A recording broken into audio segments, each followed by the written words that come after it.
আজ আমি গিয়েছিলাম যুবসাথীর ফর্ম জমা দিতে। হ্যালো বন্ধুরা, তোমাদের জন্য নিয়ে এলাম নতুন আরও একটা ভ্লগ। তো মা আমি কয়েকদিন আগে আমার একটা বন্ধু আমাকে ফর্মটা এনে দিয়েছিল। তো আমার ফিল আপ করা হয়েছে গত পরশু, কিন্তু আ জমা দেওয়া হয়েছিল না। তো আজকে গিয়েছিলাম জমা দিতে। এই যেটা আমাদের কলেজ, এই কলেজেই ক্যাম্প বসেছে। এই ক্যাম্পেই বা এখানেই আর কি ফর্ম পাওয়া যাচ্ছে এবং জমাও হচ্ছে এখানে। তো আমি আজকে গিয়েছিলাম জমা দিতে। একটু আগেই জমা দিয়ে এলাম। তো খুব একটা ভিড় ছিল না, ফাঁকাই ছিল।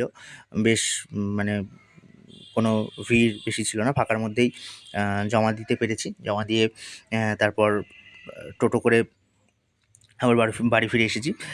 সাইকেলটা নিয়ে যাইনি। আমার বাড়ি থেকে আমার কলেজ খুব একটা দূরে না, তবুও আমি টোটো করেই গিয়েছিলাম, সাইকেল নিয়ে যাইনি। এবার তো তোমরা কে যুবসাথী ফর্ম ফিল আপ করলে বা জমা দিলে জানিও কমেন্ট বক্সে। এই যে এটা প্রমাণপত্র, যে ফর্মটা জমা দিয়েছি তার।